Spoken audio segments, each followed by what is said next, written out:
First thing I want to say, I hate this when I cry. Thank you. Thank you for all you risked to keep our freedom alive. Thank you for the sacrifices you were and are willing to make so that this generation of Americans can pick up and carry on. Thank you.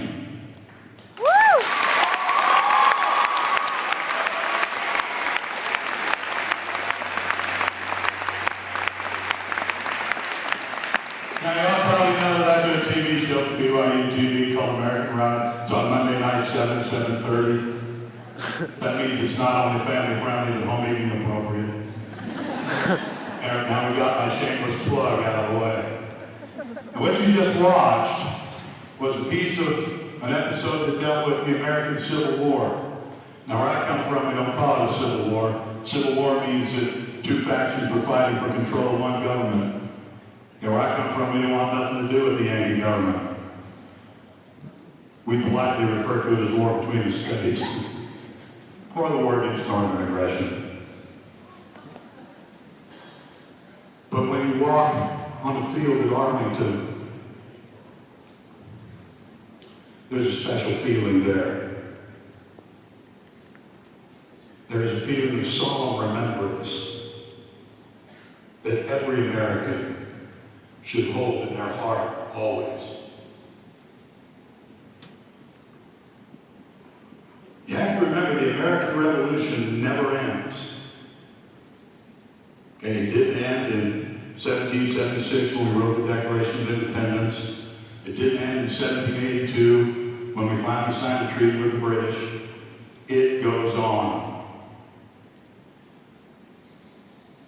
The values of the American Revolution, freedom, life, liberty, the opportunity to pursue happiness as we see it, the idea that everyone is created equal.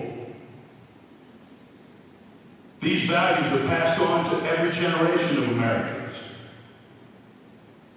And many times, just like those who served in the Revolution, American men and women must take up arms to defend the values that we hold dear. And I can't sing like Brother Derek can. That boy can sing, can he? Yeah, I can. Yeah, I can quote you some lyrics. I mean, heaven help us if I start singing. But in one of the songs that honors our nation and honors our people, we sing, "Oh, beautiful for heroes proved in liberating strife, who more than self their country loved, and mercy more than life." We have seated among us men that were willing, men that went, men who have friends that are buried on foreign fields.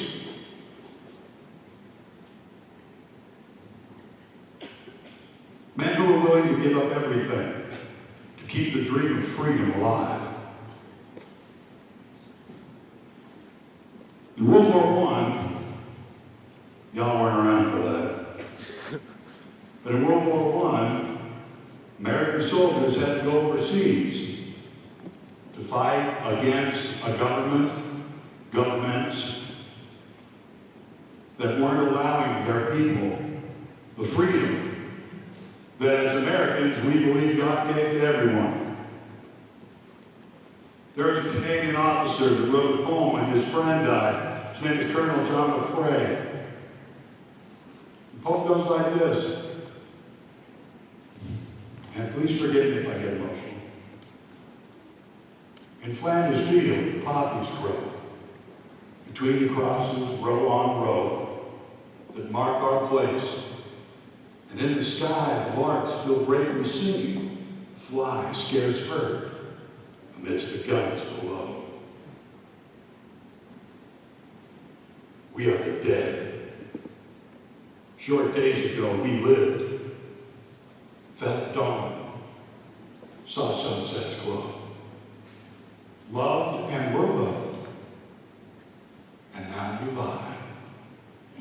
Flanders Field. Take up our quarrel with the foe. To you, from failing hands we throw the torch. Be yours to hold it high. If ye break faith with we who die, we shall not sleep, though poppies grow in Flanders Field. My young brothers and sisters, as Americans, we bear a special title. Citizen. Citizen of the greatest republic the world has ever known. Citizen of a nation that offers freedom and hope to millions, hundreds of millions of souls. Where Old Glory flies, freedom